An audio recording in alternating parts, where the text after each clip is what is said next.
Good morning student, ਤੁਹਾਡਾ ਸਵਾਗਤ ਹੈ ਜੀ ਸਾਡੇ ਚੈਨਲ ਤੇ ਵਿਜ਼ਿਟ ਕਰਨ ਦੇ ਲਈ। ਹਾਂਜੀ, ਅੱਜ ਦਾ ਟੌਪਿਕ ਹੈਗਾ ਜੀ ਮਾਰਕਸਿਜ਼ਮ। ਇਸ ਵਿੱਚ ਆਪਾਂ ਟੌਪ MCQ ਲੈ ਕੇ ਆਏ ਪੰਜਾਬੀ ਮੀਡੀਅਮ ਆ ਜੀ ਇਹਨਾਂ ਦਾ। ਹਾਂਜੀ, ਜਿਹੜਾ ਮਾਰਕਸਿਜ਼ਮ ਟੌਪਿਕ ਆ ਜੀ ਇਹ ਪੋਲੀਟੀਕਲ ਲੈਕਚਰਰ ਅਤੇ ਮਾਸਟਰ ਕੈਡਰ ਦੋਹਾਂ ਲਈ ਇੰਪੋਰਟੈਂਟ ਆ ਜੀ, ਕਿਉਂਕਿ ਇਸ ਵਿੱਚੋਂ ਲਗਭਗ 5 MCQ ਪੱਕਾ ਬਣਦੇ ਹੀ ਬਣਦੇ ਨੇ। चलो जी वीडियो स्टार्ट करन जा रहे हैं। स्टार्ट करने तो पहले एक रिक्वेस्ट है जी, जो फस्ट टाइम विजिट कर रहे हैं जी चैनल ते प्लीज़ सबसक्राइब जरूर कर लेना ताकि सारों तो पहले नोटिफिकेशन तुहाडे तक पहुँच जाए। चलो जी स्टार्ट करते हैं वीडियो। हाँ जी, जिहड़ा फस्ट MCQ हैगा मार्क्सवाद के अनुसार वाधू मुल है।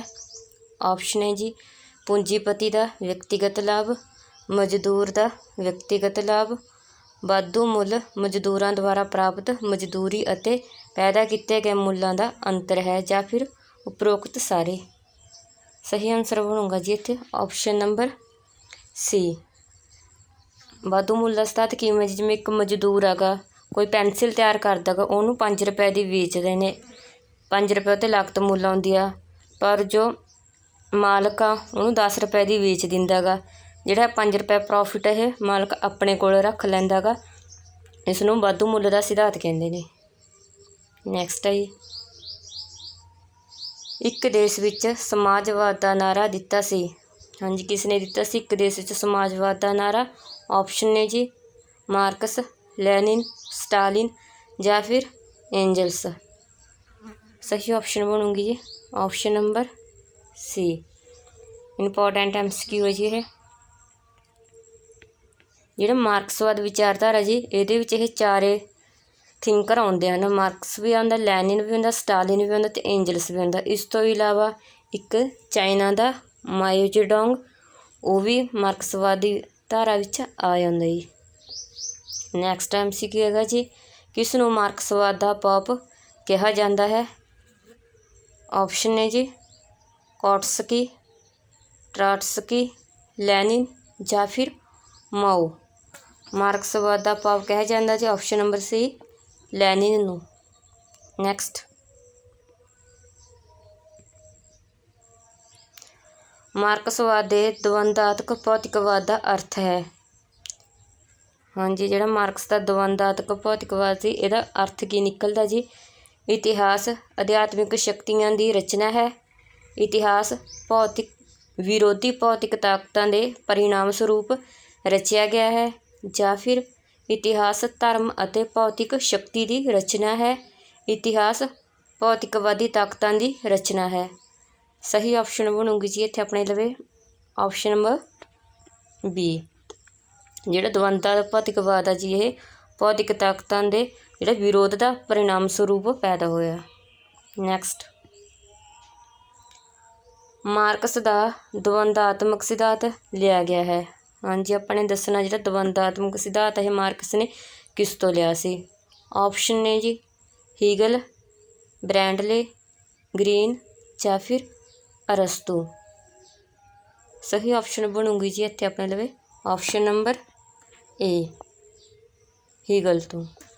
नैक्सट है जी, मार्क्स के अनुसार ऑप्शन दित्तियां गई ने अगे अपन धर्म समाज के ਵੱਖ-ਵੱਖ वर्गों में तनाव पैदा करता है, धर्म लोगों के नैतिक प्रभाव पाउंदा है, धर्म लोगों के लिए अफीम है, या फिर धर्म मनुख नूं मनुख नाल जोड़ता है। मार्क्स ने की परिभाषा दी सी जी धर्म की, कि धर्म आ जिहड़ा वो लोगों के लिए अफीम का काम करता है। नैक्सट है जी, कार्ल मार्क्स ने सर्वहारा के उदय लिए किस सिद्धांत नूं प्रतिपादित किया? हाँ जी, किहड़ा सिद्धांत प्रतिपादित किया सी सर्वहारा लई? ऑप्शन है जी राष्ट्रीयकरण, संसार दे मजदूर संगठित होण, श्रेणी समाजवाद या फिर सामंतवाद का वितरण होना। सही ऑप्शन बनूगी जी ऑप्शन नंबर बी संसार दे मजदूर संगठित होण। नैक्सट है जी, मार्क्सवाद के अनुसार प्रकृति अते समाज विच परिवर्तन परिणाम है। हाँ जी, जिहड़ा प्रकृति अगर नैचुरल ਕੁਦਰਤ ਆ ਗਈ, ਉਹਦੇ 'ਤੇ ਸਮਾਜ ਵਿੱਚ ਜਿਹੜੇ ਪਰਿਵਰਤਨ ਹੁੰਦਾ ਉਸ ਦਾ ਮੁੱਖ ਕਾਰਨ ਕੀ ਹੈਗਾ ਮਾਰਕਸ ਵੱਲੋਂ? ਬਾਹਰੀ ਪ੍ਰੇਰਨਾ ਦਾ, ਆਂਤਰਿਕ ਵਿਰੋਧਾਭਾਸਾਂ ਦਾ, ਬਾਹਰੀ ਪ੍ਰੇਰਨਾ ਅਤੇ ਆਂਤਰਿਕ ਵਿਰੋਧਾਭਾਸ ਦੋਵਾਂ ਦਾ, ਜਾਂ ਫਿਰ ਨਾ ਬਾਹਰੀ ਪ੍ਰੇਰਨਾ ਦਾ ਅਤੇ ਨਾ ਹੀ ਆਂਤਰਿਕ ਵਿਰੋਧਾਭਾਸਾਂ ਦਾ। ਸਹੀ ਆਨਸਰ ਬਣੂਗਾ ਜੀ ਆਪਸ਼ਨ ਨੰਬਰ ਬੀ, ਆਂਤਰਿਕ ਵਿਰੋਧਾਭਾਸਾਂ ਦਾ। ਨੈਕਸਟ ਹੈ ਮਾਰਕਸ ਦੇ ਅਨੁਸਾਰ ਰਾਜ ਦੀ ਚਰਮ ਪਰਿਣਤ ਹੋਵੇਗੀ। ਹਾਂਜੀ, ਜਿਹੜੀ ਚਰਮ ਸੀਮਾ ਉਹ ਰਾਜ ਦੀ ਕੀ ਹੋਵੇਗੀ? ਆਪਸ਼ਨ ਨੇ ਜੀ ਸਰਵਹਾਰਾ ਵਰਗ ਦਾ ਏਕਾਧਿਕਾਰ ਸਥਾਪਿਤ ਹੋ ਜਾਵੇਗਾ, ਜਾਂ ਫਿਰ ਪੂੰਜੀਵਾਦ ਦਾ ਏਕਾਧਿਕਾਰ ਹੋ ਜਾਵੇਗਾ, ਜਿਹੜਾ ਰਾਜ ਆ ਜੀ ਉਹ ਵਿਲੁਪਤ ਹੋ ਜਾਵੇਗਾ ਜਾਂ ਸ਼ਾਸ਼ਵਤ ਹੋਵੇਗਾ। ਮਾਰਕਸ ਦੇ ਅਨੁਸਾਰ ਹੈ ਜਿਹੜਾ ਰਾਜ ਆ ਉਹ ਵਿਲੁਪਤ ਹੋ ਜਾਵੇਗਾ। ਨੈਕਸਟ, ਮਜ਼ਦੂਰਾਂ ਦਾ ਕੋਈ ਦੇਸ਼ ਨਹੀਂ ਹੁੰਦਾ, ਇਹ ਕਥਨ ਕਿਸ ਵਿਚਾਰਕ ਦਾ ਹੈ? ਆਪਸ਼ਨ ਹੈ ਜੀ ਸਟਾਲਿਨ, ਚੌਨਲਾਈ, ਲੈਨਿਨ ਜਾਂ ਫਿਰ ਮਾਰਕਸ। ਸਹੀ ਆਪਸ਼ਨ ਬਣੂਗੀ ਜੀ ਮਾਰਕਸ ਦਾ ਜੀ ਇਹ। ਨੈਕਸਟ ਹੈ ਜੀ ਇਤਿਹਾਸ ਦੀ ਆਰਥਿਕ ਵਿਆਖਿਆ ਤੋਂ ਭਾਵ ਹੈ ਕਿ ਇਤਿਹਾਸ ਬਨਿਸ਼ਚਿਤ ਹੋਵੇਗਾ। ਆਪਸ਼ਨ ਨੇ ਜੀ ਆਪੂਰਤੀ ਅਤੇ ਮੰਗ ਦੇ ਨਿਯਮਾਂ ਨਾਲ, ਉਤਪਾਦਨ ਦੇ ਸੰਬੰਧਾਂ ਨਾਲ, ਵਿਗਿਆਨਿਕ ਅਤੇ ਤਕਨੀਕੀ ਸ਼ਕਤੀਆਂ ਨਾਲ, ਜਾਂ ਫਿਰ ਉਤਪਾਦਨ ਦੀ ਰੀਤੀ ਨਾਲ। ਆਪਸ਼ਨ ਬਣਦਾ ਜੀ ਇੱਥੇ option number D right answer ਹੈ ਜੀ, ਉਤਪਾਦਨ ਦੀ ਰੀਤੀ ਨਾਲ। ਨੈਕਸਟ ਹੈ ਜੀ ਸਰਵਹਾਰਾ ਵਰਗ ਦਾ ਏਕਾਧਿਕਾਰ ਸ਼ਬਦਾਵਲੀ ਦਾ ਪ੍ਰਯੋਗ ਸਭ ਤੋਂ ਪਹਿਲਾਂ ਕਿਸ ਨੇ ਕੀਤਾ ਸੀ? ਹਾਂਜੀ, ਜਿਹੜੀ ਸਰਵਹਾਰਾ ਵਰਗ ਦੇ ਏਕਾਧਿਕਾਰ ਦੀ ਸ਼ਬਦਾਵਲੀ ਆ ਇਹਦਾ ਫਸਟ ਟਾਈਮ ਯੂਜ਼ ਕਿਸ ਨੇ ਕੀਤਾ ਸੀ?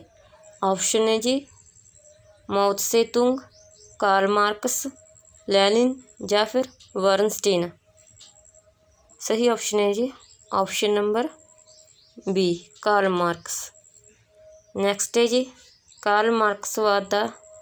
ਮਾਰਕਸਵਾਦ ਦਾ ਲਕਸ਼ ਹੈ। ਹਾਂਜੀ, ਜਿਹੜੀ ਮਾਰਕਸਵਾਦ ਵਿਚਾਰਧਾਰਾ ਇਹਦਾ ਲਕਸ਼ ਕੀ ਹੈ ਜੀ? ਆਪਸ਼ਨ ਨੇ ਵਰਗ ਵਿਹੀਨ ਸਮਾਜ ਦੀ ਸਥਾਪਨਾ, ਪੂੰਜੀਵਾਦੀ ਸਮਾਜ ਦੀ ਸਥਾਪਨਾ, ਮੱਧਵਰਤੀ ਸਮਾਜ ਦੀ ਸਥਾਪਨਾ, ਜਾਂ ਫਿਰ ਉਦਯੋਗਿਕ ਸਮਾਜ ਦੀ ਸਥਾਪਨਾ। ਸਹੀ ਆਪਸ਼ਨ ਹੈ ਜੀ ਆਪਸ਼ਨ ਨੰਬਰ ਏ, ਵਰਗ ਵਿਹੀਨ ਸਮਾਜ ਦੀ ਸਥਾਪਨਾ ਕਰਨਾ। ਨੈਕਸਟ ਹੈ ਜੀ ਇੱਥੇ ਕਥਨ ਤੇ ਕਾਰਨ ਦੱਸਿਆ ਗਿਆ ਜੀ, ਆਪਾਂ ਨੇ ਸਹੀ ਆਨਸਰ ਚੁਣਨਾ ਗਾ। ਕਥਨ ਕਹਿ ਰਿਹਾ ਜੀ ਵਿਗਿਆਨਿਕ ਸਮਾਜਵਾਦ ਵਰਗ ਸੰਘਰਸ਼ ਦੇ ਸੰਬੰਧ ਵਿੱਚ ਇਤਿਹਾਸ ਦੀ ਵਿਆਖਿਆ ਕਰਦਾ ਹੈ। ਕਾਰਨ ਹੈ ਜੀ ਕਿਉਂਕਿ ਇਤਿਹਾਸ ਵਿੱਚ ਵਰਗ ਸੰਘਰਸ਼ ਸਰਬਹਾਰਾ ਵਰਗ ਅਤੇ ਕਿਸਾਨ ਵਰਗ ਦੇ ਪਰਸਪਰ ਦਵੰਦਾਂ ਦੇ ਪਰਿਣਾਮ ਸਰੂਪ ਹੁੰਦੇ ਹਨ। ਹਾਂਜੀ, ਸਹੀ ਆਨਸਰ ਬਣੂਗਾ ਜੀ ਇੱਥੇ ਆਪਣੇ ਲਵੇ ਆਨਸਰ ਨੰਬਰ ਸੀ, ਇਹ ਸਹੀ ਹੈ ਅਤੇ ਆਰ ਗਲਤ ਹੈ, ਕਿਉਂਕਿ ਜਿਹੜਾ ਵਰਗ ਸੰਘਰਸ਼ ਹੈ ਉਹ ਉੱਚ ਵਰਗ ਅਤੇ ਨੀਵਨ ਵਰਗ ਵਿੱਚ ਸੀ, ਪੂੰਜੀਪਤੀ ਅਤੇ ਪ੍ਰੋਲੋਟੇਰੀਅਤ ਵਰਗ ਵਿੱਚ ਸੀ, ਨਾ ਕਿ ਕਿਸਾਨ ਵਰਗ। ਨੈਕਸਟ ਹੈ ਜੀ ਅਧਿਛੇਦ ਮੁੱਲ ਦਾ ਸਿਧਾਂਤ ਮਾਰਕਸਵਾਦੀ ਸਿਧਾਂਤ ਵਿੱਚ ਮੁੱਖ ਰੂਪ ਨਾਲ ਹੇਠਾਂ ਲਿਖਿਆਂ ਵਿੱਚੋਂ ਕਿਹੜੀ ਸਿਧਾਂਤ ਤੋਂ ਲਿਆ ਗਿਆ ਹੈ? ਹਾਂਜੀ, ਜਿਹੜਾ ਅਧਿਛੇਦ ਮੁੱਲ ਦਾ ਸਿਧਾਂਤ ਹੈ ਜਾਂ ਵਾਧੂ ਮੁੱਲ ਦਾ ਸਿਧਾਂਤ ਹੈਗਾ ਇਹ ਕਿਸ ਤੋਂ ਲਿਆ ਗਿਆ ਸੀ ਜੀ? ਆਪਸ਼ਨ ਨੇ ਜੀ ਐਡਮ ਸਮਿਥ, ਰਿਕਾਰਡੋ, ਮਾਲਥਸ ਜਾਂ ਫਿਰ ਜਾਨ ਸਟੂਅਰਟ ਮਿਲ। ਸਹੀ ਆਪਸ਼ਨ ਬਣੂਗੀ ਜੀ ਇੱਥੇ ਆਪਣੇ ਲਵੇ ਆਪਸ਼ਨ ਨੰਬਰ ਬੀ ਰਿਕਾਰਡੋ। ਜਿਹੜਾ ਵਾਧੂ ਮੁੱਲ ਦਾ ਸਿਧਾਂਤ ਹੈ ਜੀ ਇਹ ਮਾਰਕਸ ਨੇ ਰਿਕਾਰਡੋ ਤੋਂ ਪ੍ਰਭਾਵਿਤ ਹੋਏ ਸੀ ਜੀ, ਰਿਕਾਰਡੋ ਤੋਂ ਲਿਆ ਸੀ। ਰਿਕਾਰਡੋ ਦੀ ਥਿਊਰੀ ਕਿਹੜੀ ਸੀ ਜੀ? The labour theory of value. Next ਹੈ ਜੀ ਫਾਂਸੀਵਾਦ ਮਾਰਕਸਵਾਦ ਵਿੱਚ ਭਿੰਨ ਮਤ ਰੱਖਦਾ ਹੈ। ਹਾਂਜੀ, ਜਿਹੜਾ ਫਾਂਸੀਵਾਦ ਆ ਮਾਰਕਸਵਾਦ ਤੋਂ ਭਿੰਨ ਹੈ।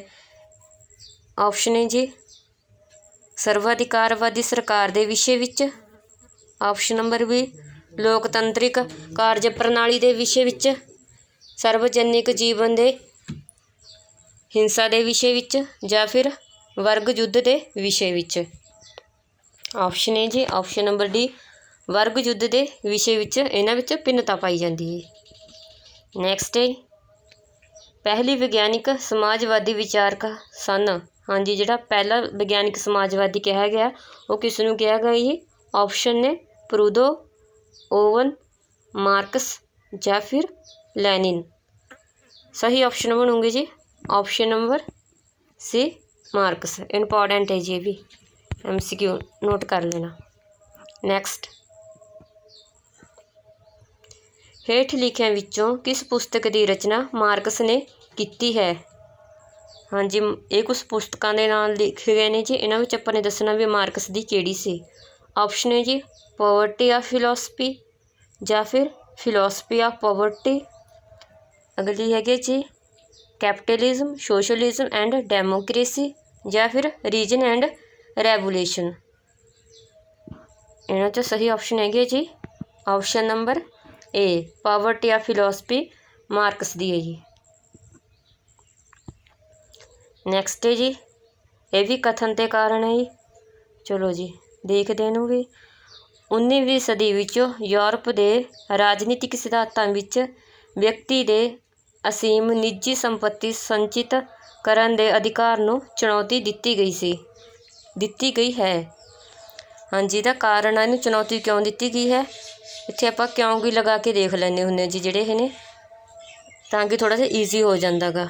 ਕਿਉਂਕਿ ਇਸ ਪ੍ਰਕਾਰ ਦੇ ਅਧਿਕਾਰ ਨੂੰ ਉਦਯੋਗਿਕ ਸਮਾਜ ਦੇ ਦੁਰਗੁਣਾਂ ਨੂੰ ਵਧਾਉਣ ਵਾਲਾ ਮੰਨਿਆ ਗਿਆ ਹੈ। ਕਿਉਂਕਿ ਜਿਹੜਾ ਉਦਯੋਗ ਵਿੱਚ ਇਹਦੇ 'ਚ ਦੁਰਵਰਤੋਂ ਹੋ ਰਹੀ ਸੀ ਜੀ, ਇਸ ਲਈ ਇਹਨੂੰ ਉਹ ਕੀ ਕੀਤਾ ਗਿਆ ਸੀ? ਚੁਣੌਤੀ ਦਿੱਤੀ ਗਈ ਸੀ। ਇਸ ਲਈ ਇਹਦਾ ਰਾਈਟ ਆਨਸਰ ਬਣਾਉਂਗਾ ਜੀ ਏ ਅਤੇ ਆਰ ਦੋਵੇਂ ਸਹੀ ਹਨ ਅਤੇ ਆਰ ਏ ਦੀ ਸਹੀ ਵਿਆਖਿਆ ਕਰਦਾ ਹੈ। ਨੈਕਸਟ ਹੈ ਜੀ ਮਾਰਕਸ ਦਾ ਵਿਸ਼ਵਾਸ ਸੀ ਕਿ ਸਮਾਜ ਵਿੱਚ ਸਮਾਨਤਾ ਸਿਰਫ ਤਾਂ ਹੀ ਸਥਾਪਿਤ ਕੀਤੀ ਜਾ ਸਕਦੀ ਹੈ ਜਦਕਿ ਆਪਸ਼ਨ ਨੇ ਜੀ ਸਾਰੇ ਵਿਅਕਤੀਆਂ ਨੂੰ ਰਾਜਨੀਤਿਕ ਸੁਤੰਤਰਤਾ ਪ੍ਰਦਾਨ ਕਰ ਦਿੱਤੀ ਜਾਵੇ ਜਾਂ ਫਿਰ ਵਰਗ ਅੰਤਰ ਵਿਰੋਧ ਮਿਟਾ ਦਿੱਤਾ ਜਾਣ।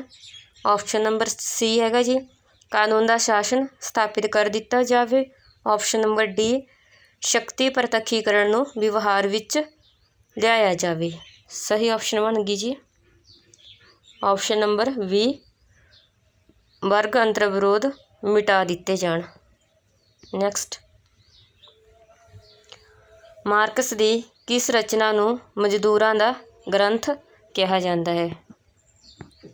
ਮਜ਼ਦੂਰਾਂ ਦਾ ਗ੍ਰੰਥ ਕਿਹਾ ਜਾਂਦਾ ਸੀ ਕਿਸ ਰਚਨਾ ਨੂੰ? ਇਹ ਇੰਪੋਰਟੈਂਟ ਹੈ, ਇਹ ਵੀ ਨੋਟ ਕਰ ਲੈਣਾ। ਆਪਸ਼ਨ ਹੈ ਜੀ ਕਮਿਊਨਿਸਟ ਮੈਨੀਫੈਸਟੋ, ਦਸ capital, value price and profit ਜਾਂ ਫਿਰ ਕ੍ਰਿਟਿਕ ਆਫ ਪੋਲੀਟੀਕਲ ਇਕਨੋਮੀ। ਸਹੀ ਹੈ ਜੀ ਆਪਸ਼ਨ ਨੰਬਰ ਵੀ 10 ਕੈਪੀਟਲ ਨੂੰ ਜੀ ਮਜ਼ਦੂਰਾਂ ਦਾ ਗ੍ਰੰਥ ਜਾਂ ਮਜ਼ਦੂਰਾਂ ਦੀ ਬਾਈਬਲ ਵੀ ਕਿਹਾ ਜਾਂਦਾ ਹੈ। ਨੈਕਸਟ, ਮਾਰਕਸ ਕਿਸ ਨਾਲ ਪ੍ਰਭਾਵਿਤ ਹੋ ਕੇ ਭੌਤਿਕਵਾਦੀ ਬਣਿਆ? ਹਾਂਜੀ, ਭੌਤਿਕਵਾਦੀ ਬਣਿਆ ਸੀ ਜੋ ਮਾਰਕਸ, ਉਹਦੇ ਕਿਸ ਦਾ ਪ੍ਰਭਾਵ ਪਿਆ ਸੀ ਜੀ ਉਸ ਟਾਈਮ?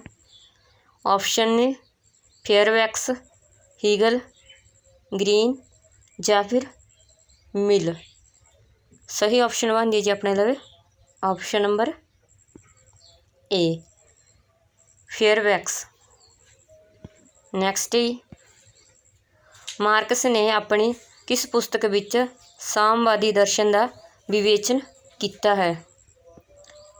ਹਾਂਜੀ, ਸਾਮਵਾਦੀ ਦਰਸ਼ਨ ਦਾ ਜਿਹੜਾ ਵਿਵੇਚਨ ਕੀਤਾ ਹੈ ਆਪਸ਼ਨ ਹੈ ਜੀ 10 capital, poverty of philosophy, critic of political economy ਜਾਂ ਫਿਰ ਕਮਿਊਨਿਸਟ ਮੈਨੀਫੈਸਟੋ।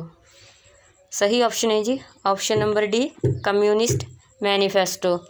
ਇਹ ਇੰਪੋਰਟੈਂਟ MCQ ਹੈ ਜੀ, ਨੋਟ ਕਰ ਲੈਣਾ।